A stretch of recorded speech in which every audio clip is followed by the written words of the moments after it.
Welcome to this episode of Upcycling with Deb. In this podcast, we explore ways to take what you've got and make it better. I'm your host, Deb Colameta, and I can be reached at Twitter or Instagram at Deb Colameta, or you can find me on the website, thedebsite.com, and you can learn about my book that I wrote. It went to #1 on Amazon. It's called Best Offer, Best Life. So I hope you will check that out. Today on the show, we have Mike DiStasio, who is a media king and podcasting royalty. That's a new one. Welcome to the show, Mike. Well, Deb, first of all, thank you so much for having me. Congratulations on the success of your new book and your new podcast. I mean, you're well on your way to becoming the next Oprah. Oh, thank you. So this is going to be fun. Oh, great. Well, I have been a huge fan of Mike and his show for as long as I can remember. Thank you. He's got, what? Have you got like hundreds of shows at this point? We're approaching close to 250 interviews. It's a lot of very well-known actors from Hollywood's golden age. I mean, the older era, which is what I like, the older television shows. And so it's going fine. I'm having fun. Well, excellent. So Mike's podcast is called Reel Talk with the Hollywood Kid. And I'll put the information in the show notes for this episode and also on the screen for people who are watching it on TV. It's Reel, R-E-E-L Talk, Reel Talk with the Hollywood Kid. You can search that on iTunes or your podcast provider and listen to any one of the hundreds of shows that Mike has done. And what I love about it, many things, but it appeals to a huge range of listeners. If you like true crime, if you like biographies, autobiographies, Hollywood, conspiracy theories, right? It's got all of that. Yeah, I've done about close to 10 shows about I call it my Hollywood murder mystery series. I bring a lot of well-known authors on who's written books about the murder of Sal Mineo. It's a lot of Hollywood celebrities who got murdered. Sal Mineo is one of them. George Reeves, the original Superman. Lana Turner, she didn't get murdered, but her boyfriend got murdered by her daughter, so they say. But things like that, and I like to try to give a lot of different variety to the show. If you're like a history buff, this is a show for you also. I think one of my favorite episodes was actually the one about Superman. And George Reeves. Yes. And I was actually in the car listening to that. And I said, kids, put your headphones on. As they talked bless about your that. soul. That was a great, the gentleman I had on was very informative. He's been doing the investigation about it for the past 30 years. And he's written a bunch of books about it. And what happened to him was very bizarre. If you don't know who George Reeves is, the original Superman, look him up. Very bizarre death. But I found that it was incredibly informative. And I actually was in the car with my mom at the time, and she's, a huge fan of your show as well. And we couldn't believe it because we'd always been told one thing about Superman, and your guest was so credible and presenting a different side of what might have happened. And we thought, what a disservice that had been done to George Reeves for, just blaming it on one circumstance when the author that you had on the show presented a whole new compelling case and made us really look at it in a different way. It's up on iTunes. It's up on SoundCloud. And if anybody wants to take a look at it, just type that one in. It's part of my Hollywood murder mystery series. Oh, it's fantastic. Now, that's one of my favorites. I have a lot of favorites, but what are some of your favorite episodes that you've done? I did an episode early on. I've been doing it almost 6 years. I believe it's next June of next year. Probably 5 or 6 episodes in, I did an interview with Alex Rocco. His character on The Godfather was Mo Green. Oh, yeah. And he was great. He's a Somerville guy, local guy, and he came on over the phone. And at that time, I didn't know he was sick at the time. He died a couple of months later. Wow. And he gave me his last interview. And wow. I put a lot of strings, a lot of rope and a lot of chain to get him on the show, and his wife was very nice. She orchestrated that, and she found out that I was a local guy, and she said, you know what, he's got one more interview in him, and he wants to give it to you, which was a big deal for me. And gentleman, great guy. Yeah. And at the end of the interview, I ran lines back and forth with The Godfather with him, and you know who I am, I'm Mo Green, and it was a highlight for me. But there's been so many. There's been tons and tons of interviews. I'm very fortunate because like yourself, you have to work at it. Right. When you do a radio show or a podcast, anything you do in life, you have to work at it. Nothing comes easy. It's very difficult to do, but you build up a reputation in the industry. Well, Mike's got a show in Boston. So-and-so has a book out coming out, or so-and-so has a new movie coming out.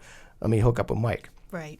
And you build a reputation. And, if you do a good job, they keep coming at you, publicists, managers, and sometimes agents. And if you don't do a good job, they won't come at you no more. Right. So I've been doing it, like I said, almost 250 interviews, almost 6 years. And it's a labor of love for me. I'm a big movie guy. I got the nickname The Hollywood Kid as a little kid. Yeah. You're playing poker with your friends or whatever, hanging out with your buddies. And I used to my friends would get stumped on a movie line or a director or an actor. And I would be right there with the answer. And they say, after a while, they said, ask Mike. He's the Hollywood Kid. He knows everything about movies. And it just stuck. So I incorporated that into the show. Yeah. Well, it's true. You live up to that title for sure. So any other big names that were your favorite? Oh, my goodness. One of my all-time favorite shows was with Larry King. Oh, Larry King that one. Larry's a legend in the industry, and again, another great guy. He came on and gave me like 40 minutes of his time. He's a busy guy. He came on. That was about a year ago, and just aces for me because that was the pinnacle. Used to watch Larry King every night when he had the show on CNN, and when somebody big passed away, like Elizabeth Taylor passed away, that was a big night for me. I would sit there in front of the couch. Oh, he used to have this old Hollywood columnist on named James Bacon. He was great. He was me on steroids times 10. He knew everything about the old days about Hollywood, and he recently passed away. But when he came on, I was riveted to the television.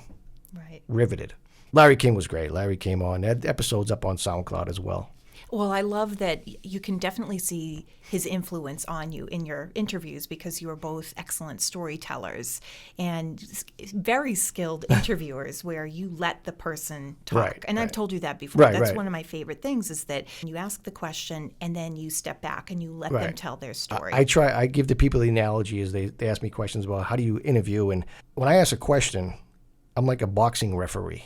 I try to be a boxing referee. I try to just let them fight and get out of the way. You just want to see the two guys going at it. And where's the referee? You don't see him because he's doing a good job. Mm-hmm. And that's what I try to do. And most importantly, and you know this as well, you have to do your homework. Right. You have to do your research. It's all about research. Because when you ask a question and they're talking, you can interject. I know that story about Marlon Brando. Oh, wow, you knew that one. Yeah, then you can elaborate with that. And you do little things like that. And that's what I try to do. I try to give my audience something they never knew, and that's the key to a good show. Well, that's one thing that you do so well in the show is that you pull these facts out of nowhere. And I gain respect for you as a listener, but I think that that's something that really helps your guests too. I'm sure that they are thinking as they're answering, wow, this guy knows his stuff. So you command that respect. It's funny because last month I had a gentleman named Stuart Pankin. Stuart Pankin's been in everything. He's been in the Hollywood Nights. He was in Fatal Attraction. He's been in a ton of movies. But I had him on last month, and I try to hit him with questions that they've never been heard of. And I asked him a question. I forget what it was, and he said, "What are you, a wizard?" He goes, "How did you know that?" And then at the end, I asked him another question he'd never heard before, and he goes, "Wait a minute, this is too creepy for me. Nobody knows that. You must have talked to one of my friends." I said, "No, you just got to research." Yeah, you do your homework. Yeah, you got to do your homework. Well, I never done any homework in 6 years of high school, so I do it now. Well, that's something that we talk about a lot on this show is that you got to put in the work. Right. And if you want to have success, there is a little bit of luck that's involved, but for the most part, it's really putting in the work, and you can absolutely tell that you do that. Another reason why you know that you're skilled at what you do is because you make it look easy. Right. So you had said that there's a lot of research that goes into an interview. What are some other ways that you prepare before a big interview? I mean, I watch a lot of their older interviews, and a lot of these guys and women that come on the show, it's like cliche. It's almost like they're reading from a script, because it's like they'll come on my show and it's like, wow, he said that on the other show. He said that also on another show I heard him on another show. It's like they're reading from a script. And that's where I try to mix it up a little bit. I try to put up like maybe a wall and like, whoa, wait a minute. Let's stop and go back. Talk up a little bit about, and this and that. And I want to get away from that because I don't want my interview to sound the same as, let's say hypothetically a Jimmy Kimmel. Right. You don't want it to sound as same as, the guy in Milwaukee who had him on her radio show. Right. You want it to sound different. That's another great thing that you do is you make the listener feel that emotion. And I remember I was listening to the episode with Gavin MacLeod. Oh my goodness! And he is the captain of the Love Boat, and he was Murray on Mary Tyler Moore. And I won't spoil it because I want people to listen to the episode. But I was crying at the end of the episode. He was a doll. And again, I try to go from beginning to middle to end. That was my last question. And I said I don't want to ask that because I know he's going to get emotional. Right. Especially the older actors and actresses.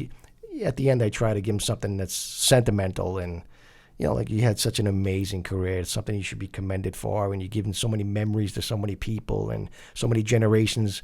Even in another 100 years when you're gone, that they'll get to watch you like a Happy Days type of character. Right. And I've had a lot of them on, and Marion Ross came on a couple times. I love that one. She's great. A hot ticket. Yeah, she's a doll. She just came out with a book, and again, I've been very lucky, but like we say, you have to work at it. You have to work at it.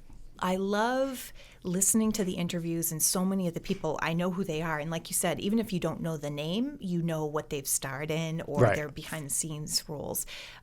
One of the reasons why I love old Hollywood is because my parents love old Hollywood. Growing up in my house, I tease my parents about this to this day, but we never had cable TV. And I don't know why. I don't know if it was just to, we were just trying to save money. Yeah, it's probably expensive. It was expensive. It was such a luxury. And now today everybody has cable. But I always laugh because my parents are kind of ahead of the curve because everyone's talking about, cutting the cord with cable. And they're like, we don't have to do that. We've been doing that for years and saving a ton of money and really made me watch the reruns that were on TV, WLVI and all the old movies that were on Saturdays, whatever was on TV.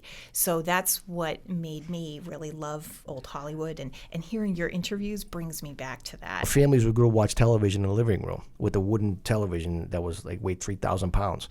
And nowadays, families with the phones and everybody's running around and everybody's busy picking up the kids and dropping them off, and there's no family, time anymore. And you have to try to make that. Right. And there's sometimes when a movie comes on, I get my kids and It's a Mad, Mad, Mad, Mad World. I believe it was 1963. That's my all-time favorite movie of all time. Wow. It may not be the best quality for a lot of the purists out there, but for me, again, it's a sentimental thing. Mm-hmm. I watch it with my kids watch it, and it's a generational movie. You can pass that. My kids can pass it on. We used to watch this with my dad and my mom, and we used to laugh. And it's a family movie, and those are very rare nowadays. I actually did an interview a couple weeks ago with Bobby Rivers. Bobby Rivers is a gentleman. He came on my show a bunch of times. He used to host his own VH1 show, and just a really good guy. We talked about movies today, and the acting has been taken out of the films. It's all CGI, and they put you on these big pulleys and these harnesses, and they, all right, move. There's going to be a meteor coming at you. Now move. Right. It's not my kind of film. And the older films where there was better storylines, there was better acting.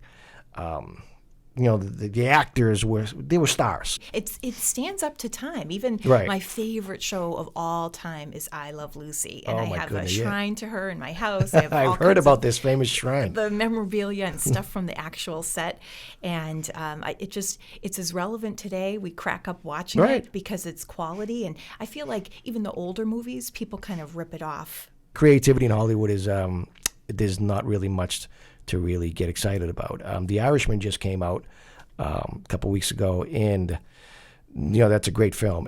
I almost had Joe Pesci on my show, which would have been a really big deal for me. Very close with his manager, and she's great. And she just said, Mike, I would love for him to come on your show. You have no idea, because I know her very well. And she said he doesn't do interviews. She goes, we turn down more projects, more interviews with ABC News, all these big media outlets. We just turned them down. He just turns down everything. But that would have been great. That would have been a good one. Well, what's one of your most difficult interviews to land? What was one of the things you're like, wow, I can't believe I got that one? Recently I had Michael Madsen on. Michael Madsen was yeah. from Reservoir Dogs, and he's like a Mickey Rourke type, like a bad boy. Yeah. So he came on. That was great. But when you're dealing with publicists every day, I deal with email. You have to get involved, and you got to follow up. Right. I mean, I go through my emails regularly, and they're like 8 months old. And say, oh, come back in, December and next year or something. And you just, now it's December of next year, and now you send an email. Right. You follow up. You have to follow up. And you go for it, though. I actually, one of my previous shows, I was talking with a guest about how you have that follow-up and you get where you are because you raised your hand and you went for it and you actually took action on it. Yeah, I'm at the point in my life where it really doesn't make a difference to me if you say no. Like rejection is something in this industry where you hear it constantly, or you don't get a response, or they don't answer your voicemail, they don't respond to your voicemail, or your email, or your text, and you get that constantly. It's part of the game. It's part of the industry. Yep. It's part of the game, but you have to be aggressive as well. You have to pick up the phone and. People, Mike, how do you get these people? My God, you had Paul Sorvino, you had Frank Stallone, you got Larry King, Ed Asner, everybody. I'm like, you got to pick up the phone, dude. Yeah. Again, it's all about reputation. You have to have a good reputation in this industry or they will not come to you. One of the interviews that you did that you posted recently was with Michael Francesi. Oh, my goodness. And that interview was fascinating. I felt that, I have to tell you, we have not discussed this, but I actually had to listen to that interview in 3 parts because I found it was almost, you did a great job with it, but the content was almost difficult to listen to because I'm nervous interviewing you. Were you nervous interviewing someone from formerly, allegedly, from the mob? Yeah, for the audience out there who do not know, he was a captain in the Colombo crime family. And he dealt with John Gotti's of the world. He dealt with a lot of the big bosses, and he came on, and I was nervous as heck. And you were? It didn't come across at all. Yeah, you sounded cool as a cucumber. When people come, I'm used to dealing with authors and celebrity actors and actresses and everything like that. I'm like, there's a point where when I'm doing his intro, I'm like, oh my God, this guy is huge in the industry. And I mean, in that field, he was like number one, and he called the shots. Literally. But he's a great guy. Now he found God, found Jesus, and he's doing some great things nowadays. I follow him on social media, but I kept in touch with him, and he, believe it or not, the person I dealt with, she was great, and he should be coming here in February. We're gonna probably hook up and. Hopefully somebody doesn't have a vendetta against him while we're eating dinner or something. Well, you did a great job, so you have nothing to worry about. Yeah, that was a really good interview, a very well-received interview, and a lot of great feedback. And, again, my audience knows what I do. I mean, I've been doing it for 6 years, and when they see me post a guest, they're like, what the heck? Where'd he come up with this guy? I remember this guy 30 years ago, and that's what I like to do. Gentleman I had on like 4 or 5 times, his name is Frank Severo. He was the guy in Goodfellas that they hung on the meat hook. He was in The Godfather Part 2, and he's a crazy guy, but he's a fun guy. I love the guy. We talk all the time. He calls me all the time. Mike, where you been? You lose my number.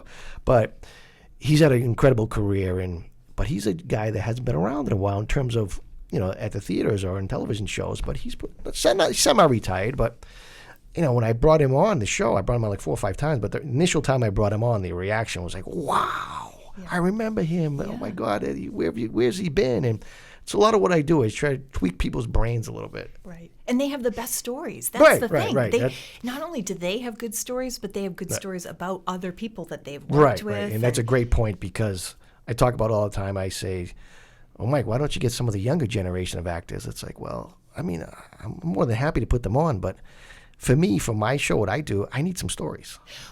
That's the other thing that's very fascinating is that we've talked about how old Hollywood is so glamorous, but the flip side of it is that the studio system was so controlling. Right. And I love that many of your episodes expose that in a way that we really hadn't considered before. I mean, maybe people who follow old Hollywood know that it was contrived and they really kept a tight leash on They nurtured someone's career like a Judy Garland or like Elizabeth Taylor, Mickey Rooney. Mm-hmm. But that's a lot of what the studio system did back then.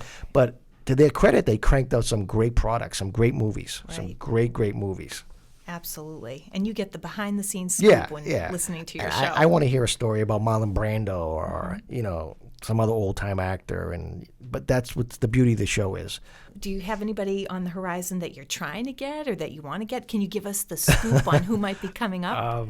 I got some people booked. I'm doing some more Hollywood murder mysteries. I have a true crime. I'm starting to segue into a little true crime.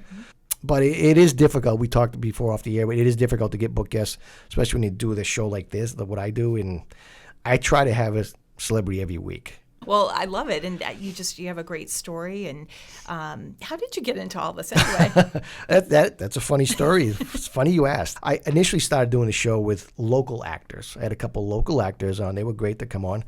But I says, let me try to get a celebrity. That was a big deal for me back then. It was like 6 years ago. And again, I love movies. And I said, let me reach out to somebody. And I reached out to Robert Davi on Twitter. Mm-hmm. He's been in Goonies. He sings. Now he's a Frank Sinatra singer. He does a lot. He's a great guy. And he got back to me. He said, sure. I'm like, you gotta be kidding me. I don't know anything about this radio stuff.